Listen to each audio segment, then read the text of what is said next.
शुरुआत पाकिस्तान से हुई थी, भारत से नहीं। अगर पहलगाम में लोगों को इस तरह मारा नहीं गया होता तो ये दिन देखना नहीं पड़ता पाकिस्तान को। हालात दोबारा ठीक बने उसके लिए पड़ोसी मुल्क को अपनी बंदूकें शांत करनी पड़ेंगी, फिर यहाँ से कोई बंदूक नहीं चलेगी। उमर अब्दुल्ला। शुरुआत वहां से हुई, शुरुआत यहाँ से नहीं हुई। अगर पहलगाम में लोगों को इस तरह मारा नहीं गया होता ये दिन नहीं आता। हम बड़े आराम से रह रहे थे। यहाँ जम्मू कश्मीर के अंदरूनी हालात भी ठीक थे, टूरिज्म का दबदबाव चल रहा था, एलओसी पे सीज फायर जो है वो कायम था, एलओसी के सीज फायर को कोई नुकसान नहीं। लेकिन ये हमारे बने हुए हालात नहीं हैं। हमने पहलगाम में जो हुआ उसका हमें एक जवाब देना था। लेकिन अब पाकिस्तान तक है कि वो इसको कितना उछालना चाहते हैं। हम में से कोई जंग नहीं चाहता। हम लोग जो खासकर जम्मू कश्मीर में रहते हैं, क्योंकि अक्सर बेशतर हमने देखा है, चाहे वो इससे पहले जो वार हुए हो या करगिल हुआ हो, वो कहीं ना कहीं जम्मू कश्मीर को ही हिट कर जाता है। हम तो चाहेंगे कि हालात जो है वो दोबारा ठीक बने, लेकिन उसके लिए पहले हमारे जो पड़ोसी मुल्क हैं उनको अपनी बंदूकें शांत करनी होंगी। यहाँ से फिर बंदूक चलेगी नहीं। आजाद अधिकार सेना के राष्ट्रीय अध्यक्ष अमिताभ ठाकुर ने ऑपरेशन सिंदूर के क्रम में घट रही तमाम घटनाओं के संबंध में कतिपय इलेक्ट्रॉनिक चैनल द्वारा लगातार पूर्णतः भ्रामक, असत्य और आधारहीन समाचार प्रसारित किए जाने के संबंध में थाना गोमती नगर लखनऊ में प्रार्थना पत्र देकर तत्काल एफआईआर दर्ज किए जाने की मांग की है।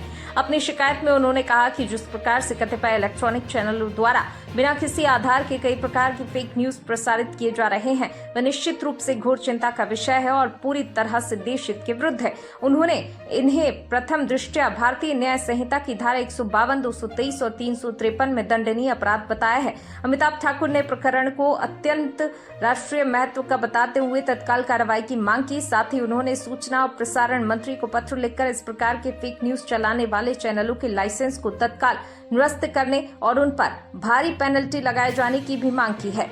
अमिताभ ठाकुर ने सभी चैनलों और मीडिया ग्रुप को फेक न्यूज के संबंध में और अधिक स्पष्ट निर्देश निर्गत किए जाने की मांग की है। डॉक्टर नूतन ठाकुर, प्रवक्ता, आजाद अधिकार सेना। ऑपरेशन सिंदूर के क्रम में घट रही घटनाओं के संबंध में कतिपय इलेक्ट्रॉनिक चैनल द्वारा लगातार पूर्णतया भ्रामक, असत्य और मिथ्या समाचार प्रसारित करने के प्रथम दृष्टया भारतीय न्याय संहिता की धारा 152, 223 तथा 353 का दंडनीय अपराध मानते हुए मेरे द्वारा इस संबंध में एफआईआर दर्ज करने हेतु थाना गोमती नगर लखनऊ में प्रार्थना पत्र दिया गया है।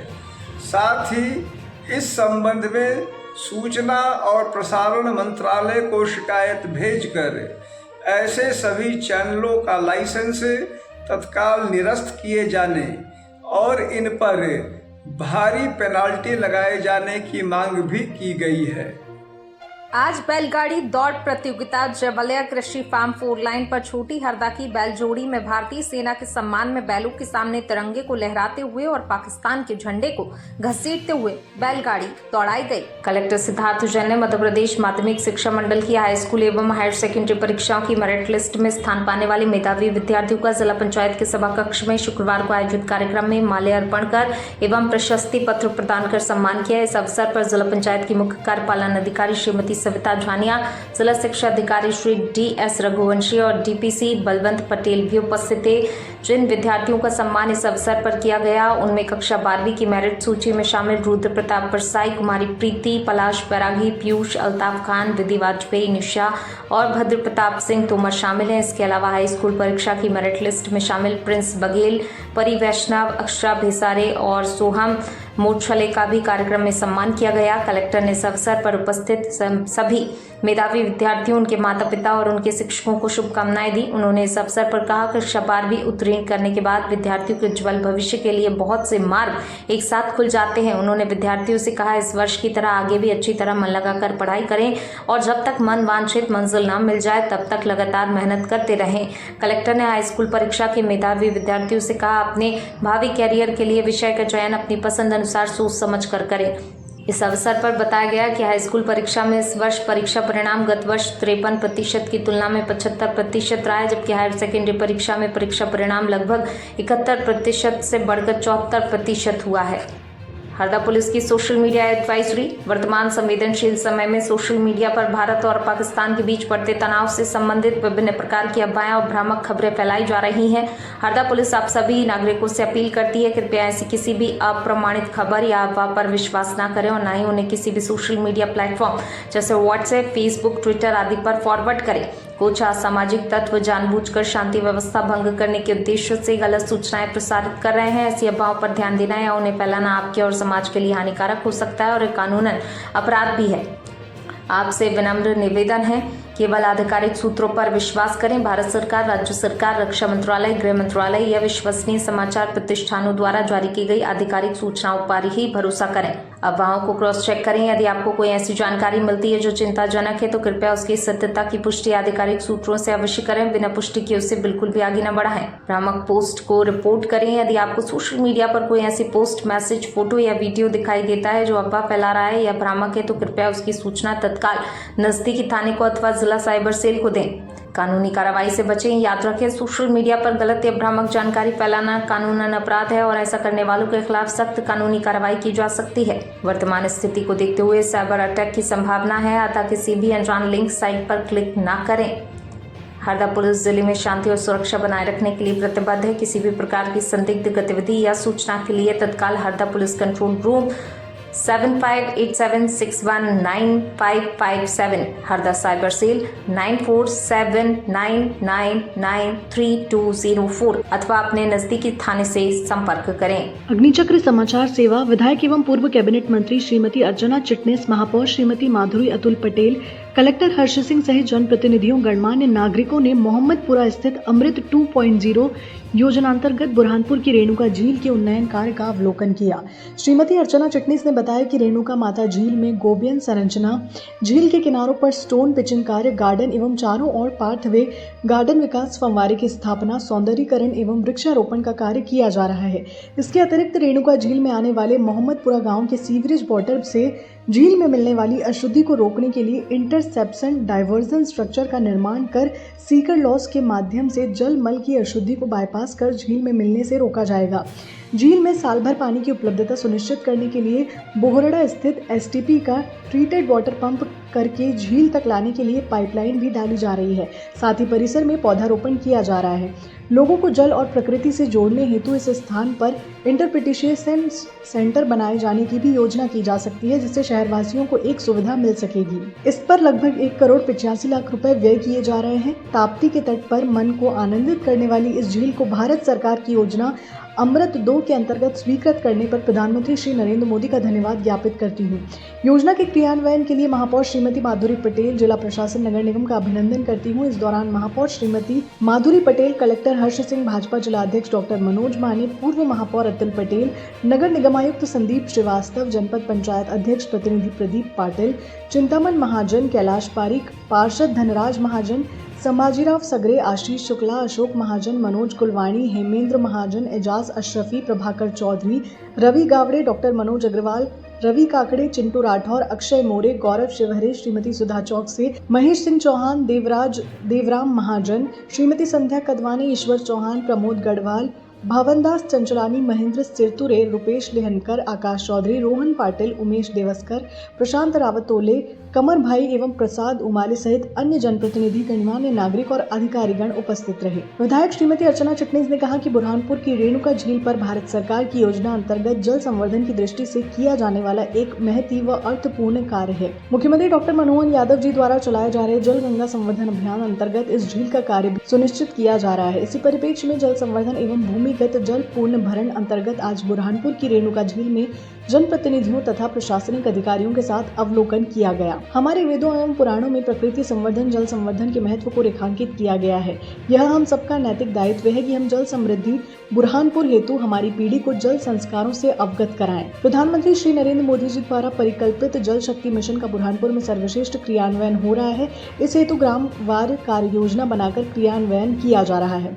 विधायक श्रीमती अर्चना चिटनेस ने कहा कहा कि सैकड़ों हजारों तालाब अचानक शून्य से प्रकट नहीं हुए थे। इनके पीछे एक इकाई बनाने वालों की तो दिहाई थी बनाने वालों की। यह इकाई दहाई मिलकर सैकड़ों हजार बनती थी। इस वक्तव्य का सीधा सच्चा आशय ये है कि भारत की मॉनसूनी जलवायु में जहां साल के 8 माह अमूमन सूखे रहते हैं, वहां तालाबों ने साल भर पानी उपलब्ध कराकर उनकी उपयोगिता सिद्ध की है। उनके निर्माण का मतलब था समाज के लिए भरोसेमंद, सर्वकालिक और सार्वभौमिक जल उपलब्धता की गारंटी और बरसात पर आधारित खरीफ तथा रबी की फसलों के लिए किसी हद तक नमी का संबल।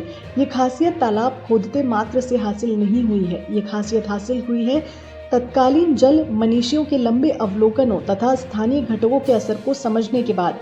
भारत के परंपरागत जल विज्ञान पर आधारित तालाबों का विकास इन्हीं मूलभूत आवश्यकताओं अर्थात खेती और निस्तार को केंद्र में रखकर हुआ है। मौका अब आगे कभी आने वाला नहीं है। आंखों से जो तालाब देखने जा रहे हैं, भविष्य में आने वाली पीढ़ियां इसको पानी से लबालब भरा हुआ ही देखेंगी। ऐसी कल्पना, प्रार्थना और आकांक्षा के साथ में हम सब यहाँ आज उपस्थित हुए हैं और माननीय प्रधानमंत्री जी की विजन को बहुत सारे कारणों से अप्रिशिएट करना चाहिए।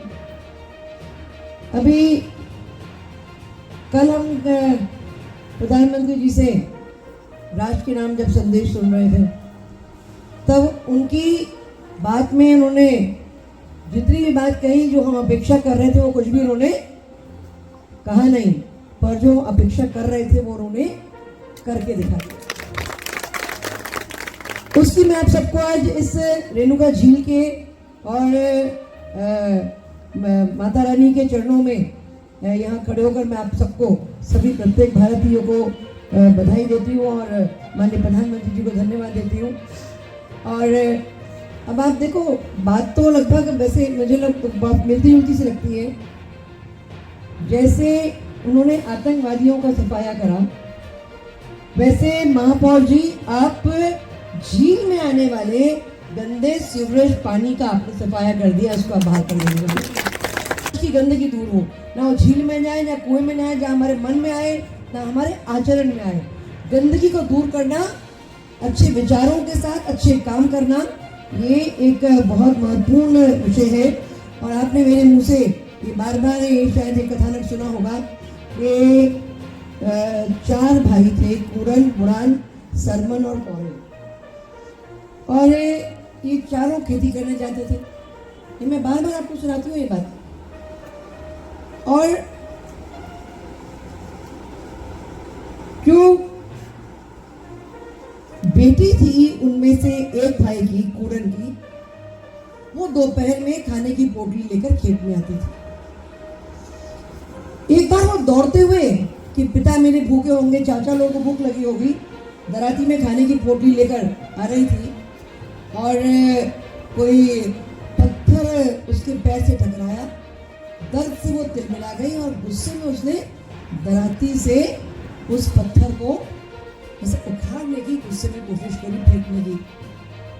अब जैसे उस पत्थर को दराती लगी तो दराती सोने की हो गई और देख के वो घबरा गई, वो परेशान हो गई और उसने पत्थर को निकाला, उसको अपने साथ बांधा और हाँफते हुए खेत में गई। अपने पिताजी और चाचा लोगों को बताया तो ये मेरे को मिला रास्ते में, और उसको तो उन्होंने भी देखा कि दराती को हाथ में छुआ तो वो सोने का हो गया। उन्होंने कुल्हाड़ी को लगाया, घमेले को लगाया, जिस चीज़ को लगाया वो सोने ही होती गई। तो भूख तो एकदम रह गई, सब घबराए और सबने सोचा क्या किया जाए। बेसिकली भारतवासी ईमानदार है, मूलतः भारतीय ईमानदार। अब मानव कमजोरी आती भी है तो उसमें अपने संस्कारों से, अपने माता पिता से, अपने परिवार से, समाज से हम कमजोरियों से बाहर भी निकलते हैं।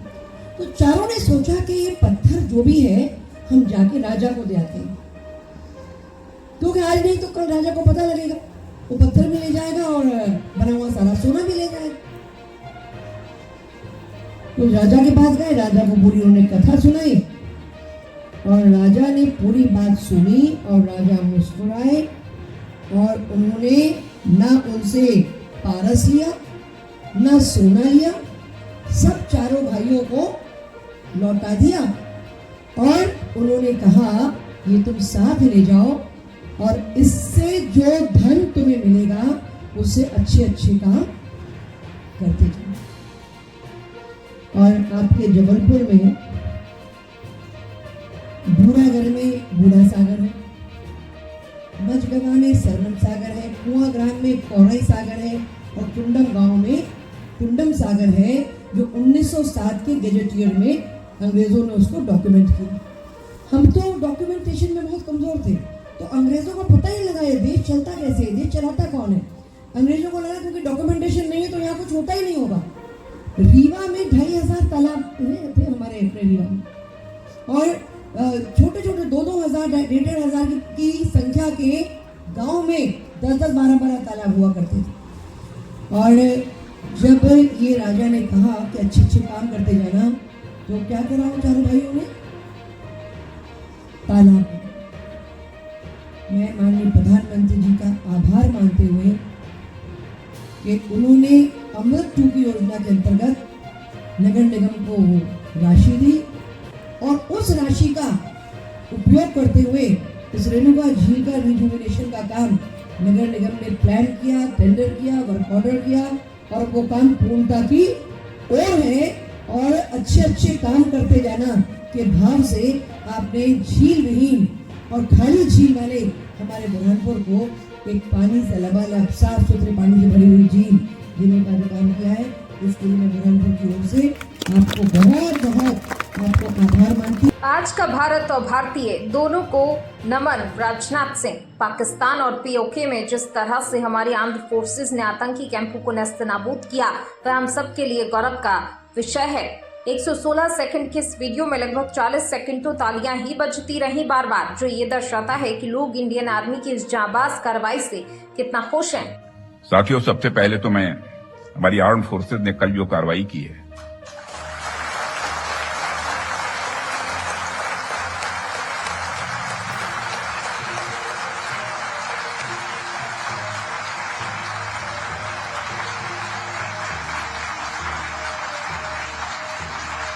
और जय हिंद जो शौर्य और पराक्रम दिखाया है, उसके लिए मैं हृदय से बधाई देता हूं। पाकिस्तान और पीओके में जिस तरह से हमारी आर्म्ड फोर्सेस ने टेरर कैंप्स को नेस्त नाबूद किया है, वो हम सब के लिए एक गौरव का विषय है।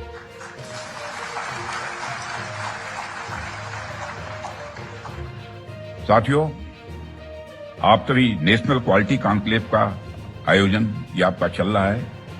क्वालिटी की क्या भूमिका होती है, यह क्या रोल अदा करती है, इसका नमूना हमने कल देखा।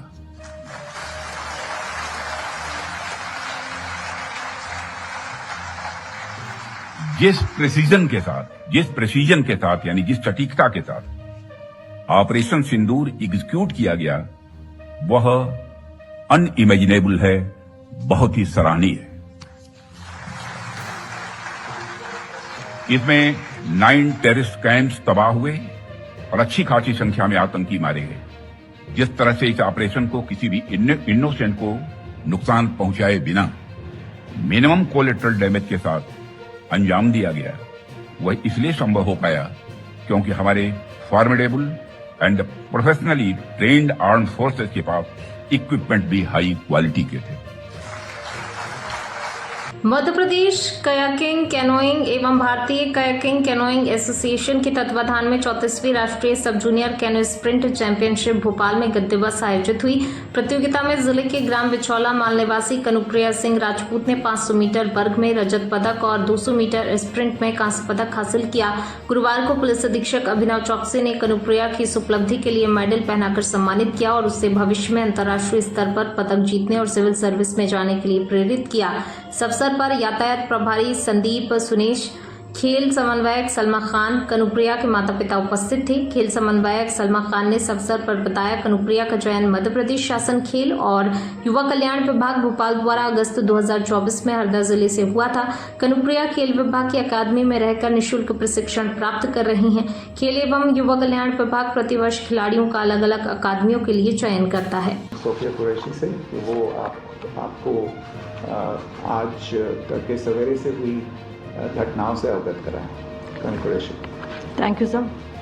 नमस्कार। 8 से 9 मई 2025 की मध्य रात्रि को पाकिस्तानी सेना ने सैन्य बुनियादी ढांचे को निशाना बनाने के इरादे से पूरी पश्चिमी सेना पर भारतीय वायु क्षेत्र का कई बार उल्लंघन किया।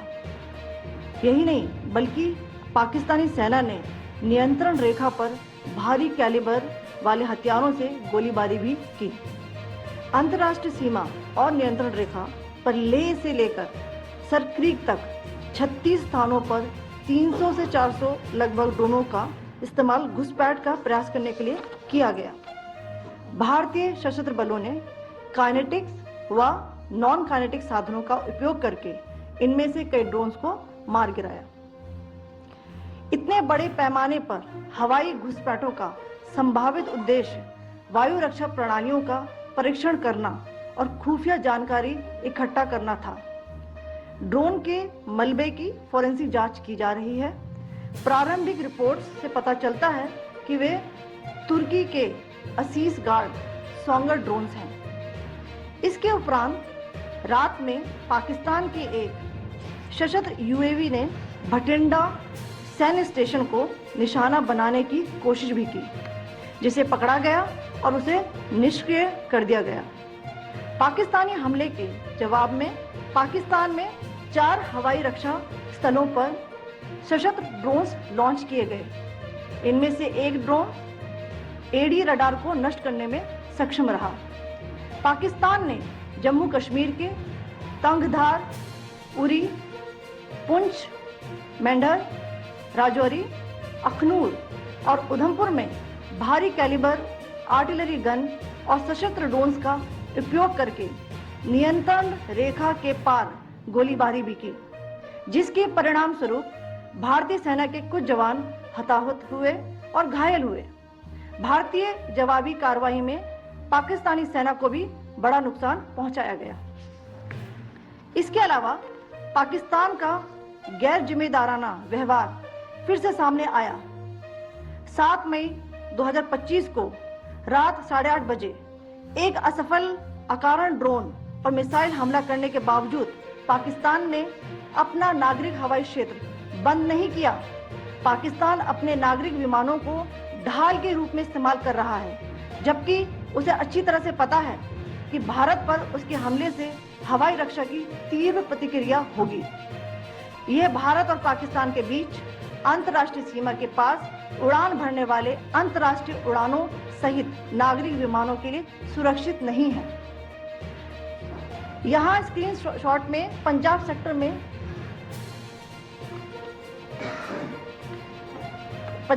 में हाई एयर डिफेंस अलर्ट स्थिति के दौरान एप्लीकेशन फ्लाइट रडार 24 का डेटा दिखाया गया है। जैसा कि आप देख रहे हैं यहाँ पर भारतीय पक्ष का हवाई क्षेत्र घोषित बंद के कारण नागरिक हवाई यातायात से पूरी तरह से रहित है। कराची और लाहौर के बीच के हवाई अड्डे मार्ग पर नागरिक एयरलाइंस उड़ान भर रही है। हाई अलर्ट किया गया है विमान फ्लाइनेस एविएशन का एयरबस 320, जैसा कि आप यहां देख रहे हैं, जो कि शाम को 5:50 बजे दमम से शुरू हुआ और रात को 9:10 बजे लाहौर में उतरा। ये सारा डिटेल्स आप यहाँ देख रहे हैं, ये डिटेल्स यहाँ लिखा हुआ है। Can you see this?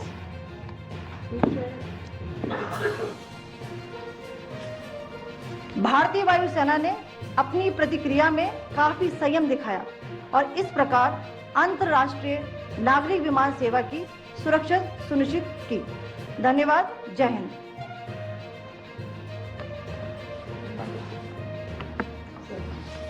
Good afternoon to you all.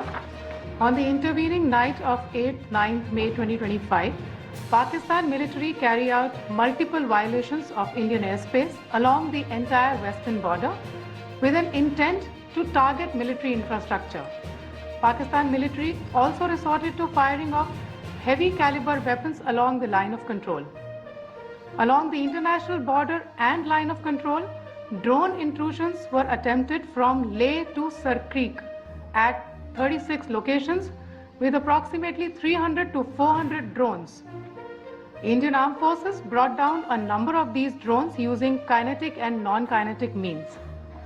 The possible purpose of these large-scale aerial intrusions were to test the AD systems and gather intelligence. Forensic examination of the drone debris is being undertaken. Preliminary reports suggest them to be of Aziz Guard Songa drone of Turkey. Later in the night, an armed UAV of Pakistan attempted to target Bhatinda military station, which was detected and neutralized. In response to the Pakistani attack, armed drones were launched at 4 air defense sites in Pakistan. One of the drones was able to destroy an AD radar. Pakistan also carried out artillery shelling across the line of control using heavy caliber artillery guns and armed drones at Kandahar, Uri, Poonch, Mendhar, Rajouri, Akhnur and Udhampur in Jammu and Kashmir area, which resulted in some losses and injuries to Indian Army personnel. Pakistan Army also suffered major losses in Indian retaliatory fire. किया हमारी arm forces को और भारत सरकार को कि उन्होंने एक operation सिंदूर को अंजाम दिया। मैंने अपनी बात में ये कहा कि एक इंटरनेशनल कैंपेन हमको चलाना चाहिए TRF के खिलाफ, और ख़ास तौर से सिक्योरिटी काउंसिल इसको डिजिग्नेट करे और हमको यूनाइटेड स्टेट्स ऑफ अमेरिका को ये बताना है कि वो अपने ही मुल्क में इसको फॉरेन टेररिस्ट ऑर्गेनाइजेशन डिजिग्नेट करे। और क्योंकि आप देखेंगे फरवरी 2025 में हाफिज सईद के बेटे हाफिज अब्दुल रऊफ की एक स्पीच है POK में, जिसमें उसने कहा कि 2025 तमाम साल हम लोग जिहाद करेंगे। तो ये जिहाद का नाम लेकर, ये भारत में गलत नाम लेकर कत्ल करना चाहते हैं, आतंक फैलाना चाहते हैं। तो US को हम रिक्वेस्ट करें, उनको लॉबी करें कि ये TRF को एक फॉरेन टेररिस्ट ऑर्गेनाइजेशन बनाए, पाकिस्तान को FATF के ग्रे लिस्ट में डाला जाए। यूनाइटेड किंगडम से हमने ट्रेड डील किया है, अब क्या क्या बहुत सी चीज़ें कम हो जाएंगी, टैरिफ कम होगा। तो हम UK गवर्नमेंट से कहें कि वो भी TRF को बैन करें और UK ट्रेजरी पाकिस्तान को सैंक्शन करे। यूनाइटेड स्टेट्स से हम ट्रेड डील करने जा रहे हैं और US प्रेसिडेंट ने कहा कि 0 टैरिफ होगा एग्रीकल्चर पर। तो ये मोर द रीज़न है कि हम US भी इसको कबूल करें।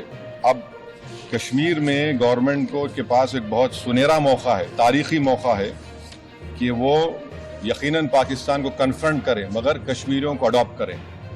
आप कश्मीरियों को खरीब करें। और ख़ास तौर से मैंने कहा कि जो पूंछ में जो लोगों की मौत हुई, सिविलियन लोगों की, और उरी में जो लोग जख्मी हुए, जिनके घर को नुकसान पहुंचा, गवर्नमेंट उनको टेररिस्ट विक्टिम का ऐलान करे, क्योंकि पाकिस्तान शेलिंग में उनकी मौत हुई है, और सिक्योरिटी रिलेटेड एक्सपेंडिचर के तहत मरने वालों को एक्सग्रेशिया दे और सरकार उनका घर बना के दे। और मैंने कहा कि साउथ कश्मीर में गवर्नमेंट को बहुत एहतियात से काम करने की ज़रूरत है, वहाँ के यूथ को हमको करीब करना है। और जो ऑपरेशन सिंदूर हुआ, उसका मेरी नज़र में सबसे बड़ा इम्पोर्टेंस ये है कि मुरीद की और भावलपुर पर अटैक होना, ये नॉन टेररिस्ट ऑर्गेनाइजेशंस के हेडक्वार्टर्स हैं, ये बहुत अहम जिसको हमको समझने की ज़रूरत है। मिलिट्री स्ट्रेटजी वाइज आप देखेंगे अब हमारे देश के लिए 2 फ्रंट पे हॉस्टिलिटी होगी, LAC और LOC पर। इसलिए कि जब 2016 में उरी हुआ, 2019 में हम बालाकोट किए, आज हमारी 50,000 फौज गलवान और पे बैठी हुई है। तो ये 2 फ्रंट हॉस्टिलिटी को हमको देखने की ज़रूरत है। चाइना से हम इतना एक्सपोर्ट कर रहे हैं, इंपोर्ट से ज़्यादा चाइना से इतना इंपोर्ट कर रहे हैं, एक्सपोर्ट से ज़्यादा हो रहा है। तो हम चाइना पर भी इम्प्रेस करें कि वो पाकिस्तान को, टीआरएफ को जितने टेररिस्ट वांटेड हैं इंडिया उसको हवाले करें। और गवर्नमेंट से मैंने गवर्नमेंट से कहा कि आपने अच्छा जवाब दिया ओआईसी को, और तुर्किया को हमको समझाना है कि तुर्किया पूरे विश्व में एक ऐसा कंट्री है जो अपने ही देश में जो टेररिस्ट ऑर्गेनाइजेशन है कर्ड्स, उनको बॉम्ब करता है। इराक में जब तक उनसे डील नहीं वहां बॉम्ब करता था, अब सीरिया में भी बॉम्ब करता है। तो तुर्किया को समझाने की जरूरत है कि जब आप कर्ड्स के ऊपर जो टेररिस्ट ऑर्गेनाइजेशन है उनको आप एक्शन ले सकते, तो भारत पे क्यों वो सवाल उठा रहे हैं। और हमने कहा कि ये आज पाकिस्तान इसको और एस्केलेट ना करे। इस सिलसिले में आज ईरानियन फॉरेन मिनिस्टर दिल्ली में है, सऊदी फॉरेन मिनिस्टर भी दिल्ली में है। और जो देश में मैंने कहा कि जो एक यूफोरिया है, इसको सरकार को देश को और मुत्तहिद करने के लिए और देश को ताकतवर बनाने के लिए इस्तेमाल करना पड़ेगा। और जो लोग मैंने जिक्र किया, हिमांशी उस बच्ची का जिसने अपने पति को खोया 6 दिन की शादी के बाद, कि किस तरह सोशल मीडिया पर उसके ऊपर रिकेक हमले किए गए। और आखिर में मैंने कहा कि न्यूयॉर्क टाइम्स, रॉयटर्स और CNN ने एक कहा कि बठिंडा में एक रफाल गिरा है। वो सही है गलत है हम नहीं जानते, मगर हमने एक गवर्नमेंट से कहा कम से कम इंडियन एयरफोर्स को आप कहिए कि उसको डिनाई करे, ताकि हमारे आर्म फोर्सेस का मोराल और उनके रेपुटेशन में कोई कमी ना आए। जैसे कमल जी बढ़िया है, आपने मुंह में पानी छुड़वाया, लगातार आज 10,000 करोड़ की मुंह में किसान की आज प्रधानमंत्री नरेंद्र मोदी जी का जो सपना था कि किसान की आज 2 गुना, आपको 3 गुना 4 गुना करा। हरदा जिला मध्य प्रदेश का पहला जिला आपके आशीर्वाद सहयोग से, और शिवराज जी उस समय तत्कालीन मुख्यमंत्री और वर्तमान मुख्यमंत्री मोहन यादव जी के सरकार की भाजपा सरकार सहयोग से पूरा हरदा जिला प्रदेश का पहला जिला बन गया। तो 100% अब कवा नहर से, मोरन गंजाल से और दिलाव सिंह से 2 से लिफ्ट इरिगेशन से होगा, ताकि छोटे किसानों की नहर खुद की जमीन भी जाती है, इसलिए अब नहर नहीं खुदवाना है, हमको पाइपलाइन से करना कुछ सुलगत हो गया। लेकिन जो नहरें खुदी हुई है या टेल गाँव है, उनमें पानी नहीं पहुंचता है, और उसके लिए बहुत आंदोलन भी करना पड़ता है, उसमें सूख जाते नुकसान होता है। तो जो आउट कमांड घोषित कर दो जहाँ पानी नहीं पहुंचता, तो मेरे अधिकारियों को अनुदान बिठा और ACS के साथ बैठ के मैंने लिया और आपका उसमें आशीर्वाद मिल गया।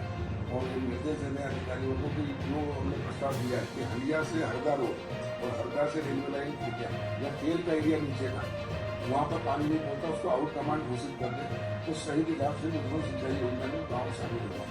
और अगर मान लो उसमें नहीं होते तो आप सिंचाई विभाग से लाए, लेकिन लिफ्ट इरिगेशन से पानी पाइपलाइन से आपको मिला जाए, किसान की जमीन भी बच जाए और किसानों को पानी पहुँच जाए। और नर्मदा के अंदर एक क्वार्टर में पानी पर्याप्त है, तो उससे पूरा पानी मिलेगा किसानों को, इतना करें।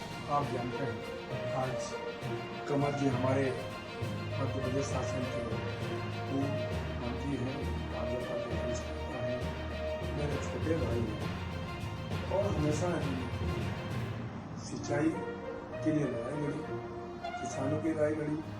जब राजस्व मंत्री थे जब भी इन्होंने कोई अच्छे काम किए। जब एक भाई दूसरे भाई को बोलता है तो बड़े भाई का दावा बनता है। मध्य प्रदेश का पहला जिला हरदा 100% सिंचित किया। सिंचित होने में पूर्व मंत्री कमल जी की बड़ी भूमिका थी। तो उस समय भी मैं सिंचाई मंत्री था, उनके जिला प्रभारी मंत्री भी था। कमल जी आप निश्चित हैं, जो आपने भावना व्यक्त की, मैं अपनी भावनाओं को, उस भावनाओं को सम्मिलित करता हूँ, और आप जो चाहते हो वो मध्य प्रदेश की सरकार करती। आप जानते हो डबल इंजन की सरकार है। एक का नेतृत्व देश के प्रधानमंत्री नरेंद्र मोदी जी करते हैं, मध्य प्रदेश का नेतृत्व महाकाल के बेटे डॉक्टर मोहन यादव जी कर रहे हैं। अब सिंचाई की बात करें, 3 और 4 में मध्य प्रदेश में सिंचाई का रकबा 6 या 7 लाख हेक्टेयर हुआ करता है। भारतीय जनता पार्टी की सरकार में वर्तमान में लगभग 50 लाख हेक्टेयर सिंचाई कर रहे हैं। 2 साल बाद डॉक्टर मोहन यादव जी के नेतृत्व में हम 63 लाख हेक्टेयर सिंचाई करे थे, और 5 साल बाद लगभग 100 लाख हेक्टेयर में सिंचाई करेंगे। ये भारतीय जनता पार्टी का संकल्प है। इसलिए कमल जी, मैं आपको 100% विश्वास दिलाता हूँ, जैसा आपने कहा सरकार वैसा करेगी। सिंचाई की जो आपने समस्या बताएंगे उसका समाधान शीघ्र से जल्दी हम करेंगे। बहुत बहुत धन्यवाद। आउट कमांड हो जाएगी पूरी 100%। क्षेत्र में वो अपनी बात रखेंगे जो घटना घटी है या जो आज भारत ने जो टेररिस्ट के खिलाफ एक्शन लिया है और खासकर हमारे जवानों ने जो हिम्मत दिखाई, उन जवानों को तो हम सैल्यूट करते हैं और उनका अभिनंदन करते हैं। इस बारे में हम ये चाहते थे कि वो खुद आए और अपनी बात रखे, तो ये सबको एक बहुत बड़ा उसका लाभ मिलता था। लेकिन उन्होंने नहीं आए और लास्ट मीटिंग में भी उन्होंने नहीं आया।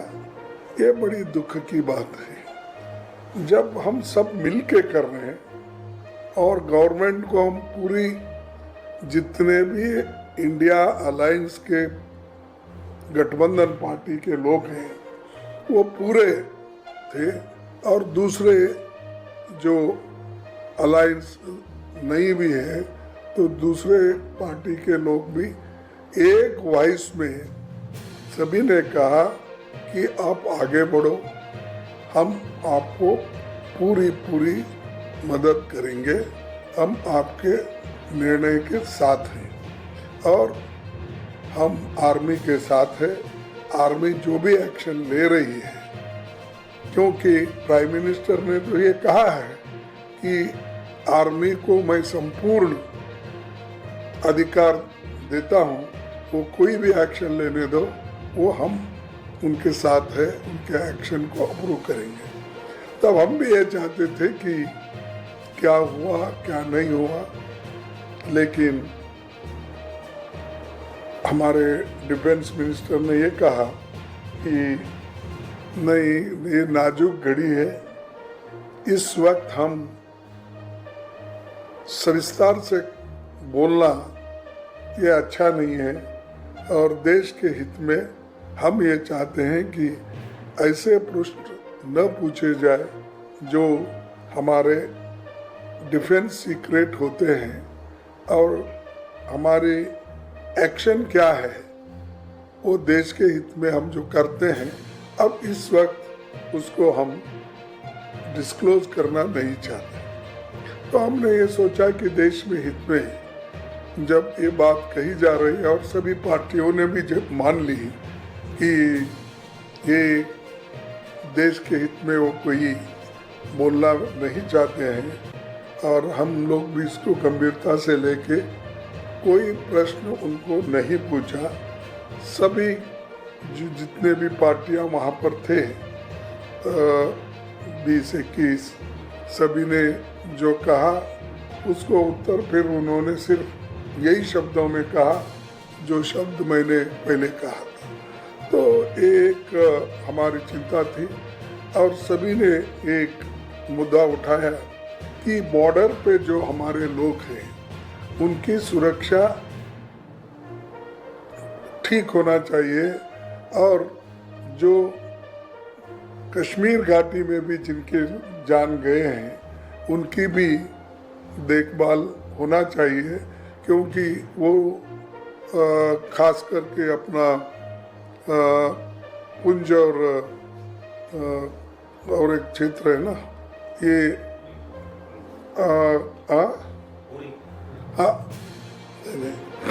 तो ये पुंछ सेक्टर में जो हो रहा है कि उसका एक वहाँ पर जो गोलीबार हो रहा है और उसमें सरकार से आग्रह किया कि नागरिकों की सुरक्षा वहाँ प्राथमिकता देना चाहिए और इसके लिए सैन्य और नागरिक प्रशासन के बीच बेहतर एक समन्वय बनाना चाहिए।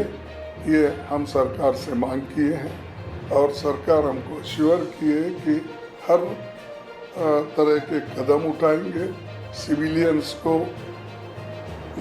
हमारे बचाने के लिए। और मिलिट्री एक्शन हम नहीं कर रहे, हम सिर्फ जो टेररिस्ट एरियाज है इसी के ऊपर हम अटैक कर रहे हैं। हम सैन्य बल का प्रयोग नहीं होना है, ये उनका कहना है। और हमने ये सोचा कि देश में हित में और गहरा जाना अच्छा नहीं होगा, और इसलिए हम अपना पूरा समर्थन दिया और सुना। लेकिन अब ये संकट की घड़ी है, इस वक्त हम कुछ कहना मुनासिब नहीं समझे। हम एक राहुल गांधी जी ने ये कहा कि पार्लियामेंट सेशन बुलाइए, इसके ऊपर थोड़ा डिस्कशन अगर हो गए अच्छा मैसेज बाहर जाएगा। तो एक डिमांड उन्होंने की और बाकी सभी लोगों ने अपने अपने विचारधारा के अनुसार और जो उनके पास इंफॉर्मेशन दिया वो सभी ने शेयर किया, हर पार्टी के।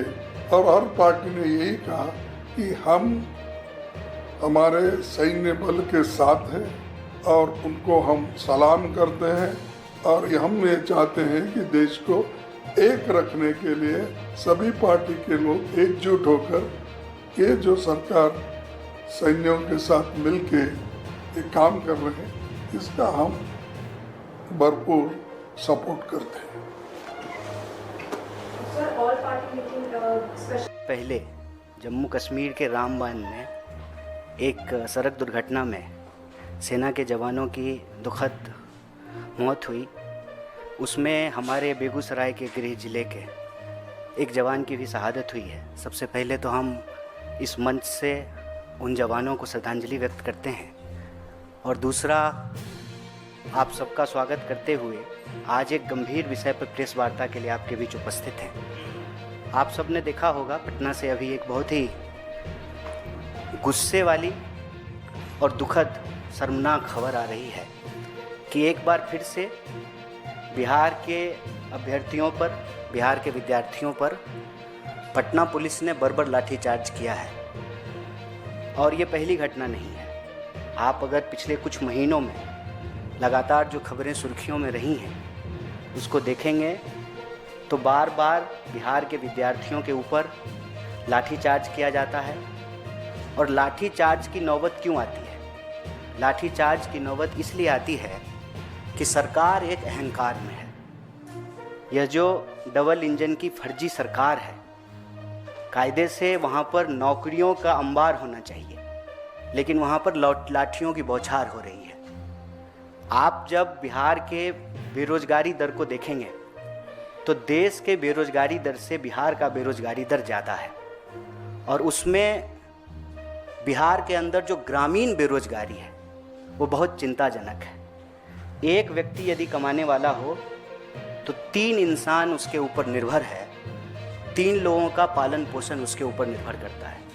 मतलब आप अनुमान लगा सकते हैं कि लगभग 30% तक बेरोजगारी दर ग्रामीण इलाकों में है। और यही वजह है कि अपने भविष्य को बेहतर करने के लिए बिहार के हर छोटे बड़े शहर में आपको स्टूडेंट का एक इलाका मिलेगा। उस इलाके में पानी की कमी हो, बिजली की कमी हो, बहुत ही अमानवीय स्थिति में विद्यार्थी रहने को मजबूर हैं। एक ही कुकर में दाल चावल चोखा तीनों बना करके खाते हैं, कम रोशनी में पढ़ते हैं, परीक्षा की तैयारी कराते हैं, अपना आँख फोड़ते हैं।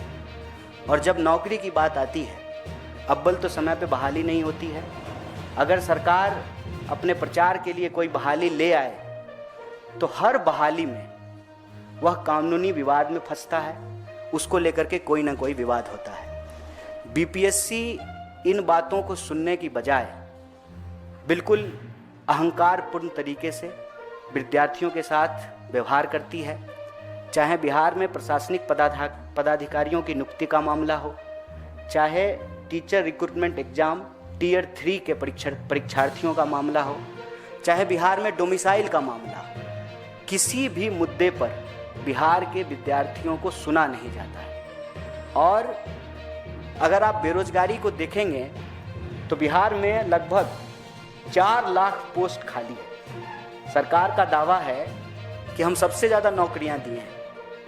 आज भी 4 लाख पोस्ट बिहार के अंदर खाली है, और सिर्फ अकेले शिक्षा के क्षेत्र में 2 लाख से ज़्यादा रिक्तियां पड़ी हुई हैं। प्रश्न ये है कि इस देश की राजनीति इतनी असहिष्णु, बेशरम क्यों हो गई है।